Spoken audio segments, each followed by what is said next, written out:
10. It's 8 this week. It's Friday. It's the top 8 Impact titles and world titles and in which way they rank. Marcus and I each gave each title belt a numerical grade, a point value, if you will, 1 through 8. And you're going to see which ones are where. There is a tie for two groupings of the belts, and we'll get there when we get there. Marcus doesn't know the outcome of this, so this is going to be fun to do on the air. Marcus, you ready to get into this? Let's do it. All right, then we will get started with the least liked title. I thought there might... I legitimately thought, like, all right, we're probably going to be pretty much dead even for all of these. The only tie I foresee is the first two, which is actually, no, Marcus and I had the same grade for both belts. So, starting off at the least, we're going with the first Jeff Hardy title. We both thought it sucked. For me, yeah. I think it was the purple. Yeah, that's it. That's the one. I had to go look because I was like, God damn, we had 2 of these damn things. I was pissed that we had to take up 2 slots on this list with those shitty belts. But yeah, that was his immortal title. Yup, thanks internet. Antichrist title. Oh. The second least favorite belt, again, first belt got 2 points total. Second belt got 4 points total. And it's the silver and black one. Apparently, there's like a white and silver one, but it was never used. But I did find photos of it, so there were actually 3 versions of this fucking title. Yeah, I love that he had a certain amount of creative freedom and impact. Clearly, that he clearly doesn't now because they won't even let him go back to his damn no more words entrance. But I wish they kind of would have kept that creative freedom and just allowing him to like make music and then use that as his entrance music. Because these belts, man, was and he put that title around his waist and have the actual title draped across his shoulder behind his back. Like, well, come on, bro. Like, still freaking respect. He's just he's an artist, right? But no one said he was a good one. So the next 2 belts are going to be in no particular order. They both scored the same. We gave 1, 3, and 4 respectively. So both sets of belts get 7 points. The first one up is the Grand Global Force Championship belt. I purposely used a photo of the GFW belt with the terrible Impact nameplate strapped over the face of it. Just the worst cover-up job in the history of cover-up jobs. And, like, it's not even good because it still has the GFW on the side plates. I hate that the one time Eli finally got the title, he had to carry his whole reign was with that belt. Oh, it's so bad. It's so fucking god. Even without the awful Impact, because it's not even a sticker. It's like like an actual like piece of metal or whatever, and it just looks so bad. Like they soldered it on.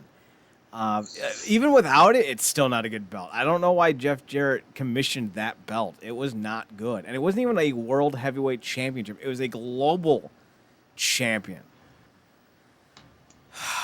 Sometimes trying to be different just means you suck. Yeah, they did that similar thing with the women. The women's one sucked too, but they did that same slap this name the hot glue this name thing on the women's as well. And I forgot who was the champ. Was it Sienna? Yes. See there. We see ya, and it ain't good. The next belt also got the same number of points, and that's the current edition of the Impact World Championship. It is what we call the red belt. Apparently, Marcus and I both detest red. Yeah, I'm a blue man. I'm a blue, and we specifically remember, and it's a gorgeous photo because I went and looked at it when I Googled when they displayed like all 4 of the new belts, and they that nice blue trim, man. That was just. I get the color switch. I'm glad they didn't change the designs of the titles because I do like the individual uniqueness of the belts. But that blue, man, that blue was hitting. Yeah, that blue was definitely where it was at. Dabba dee dabba die. I'm so sorry.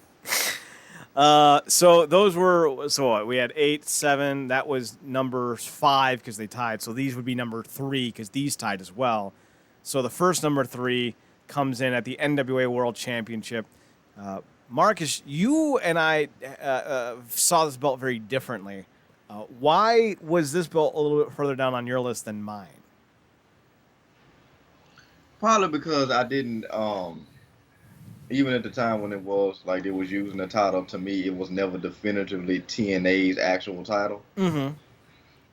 So while it is a gorgeous belt, and its classicness, to me it was always awaiting to be the title that took the top spot for me. That's fair. For me, it's because Ken Shamrock won it. Yeah. Biased. A little bit. Tied at number 3, though, is the big, I call it the Silver Daddy.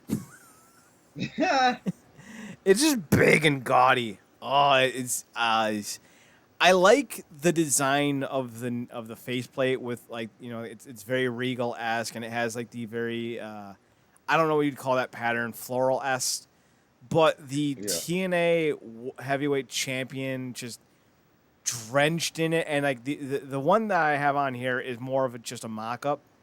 The actual one was just diamond studded and probably not even real diamonds, but it looked like the inverse of the spinner belt, you know? Like the spinner belt was supposed to capitalize off of like Pimp My Ride. Not even kidding. And the TNA World Championship belt that had the big TNA diamond studded felt more like, you know, the Sweet 16, like the overly gaudy and superficial kind of title, and it didn't vibe with me as a championship belt. More like it felt like something you would give your wife to get out of the doghouse. So that's why I had this one a little bit lower on my list. Why did you have this one a little bit higher on your list? Bastard grew on me. Sting debuted it, so qualifies there. It really just grew on me. Now the size of it, the simplistic yet individualistic features on it, which you won't necessarily catch on first glance unless you like get close up shots of it and whatnot. It didn't do too much, but it did enough to let you know that it was intentionally trying, to be a world championship. It looked great. I don't think the belt ever looked better. That was on like Lashley, like the world championship looked on Batista. Yeah, because Lashley and Batista have like that perfect lower pec thing going on, where the belt fits snugly underneath their pecs.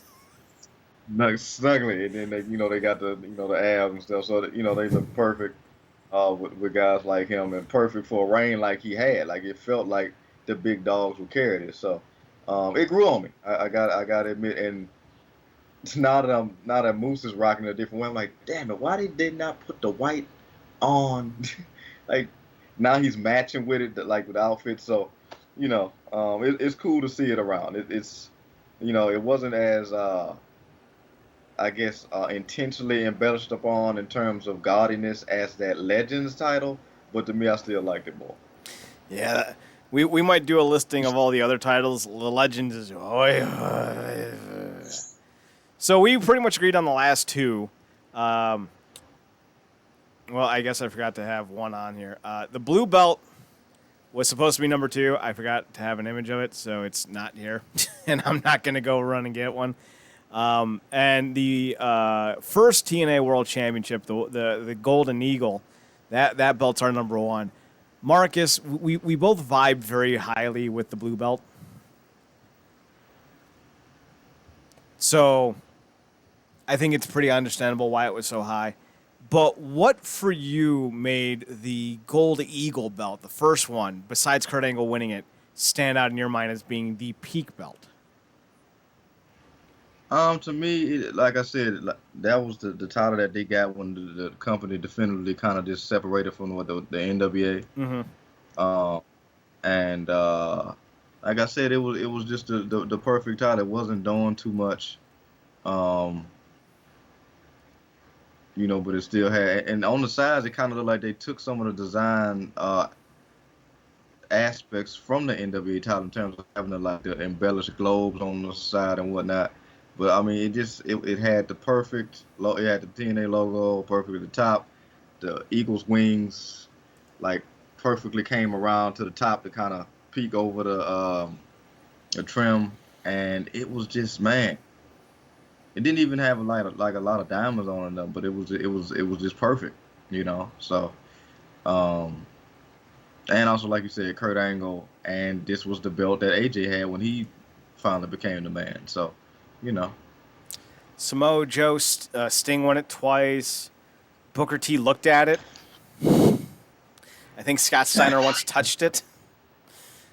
So it's a belt with a lot of legacy and a lot of history, and it looks real damn good. It's a nice combination of the WCW Big Gold belt and the WWE Winged Eagle belt. So, you know, yeah, it's pretty nice.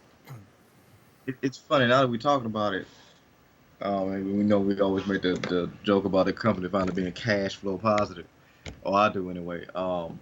They really should look into, like, if they ever get themselves some spare cash, look into like reselling those two world championships.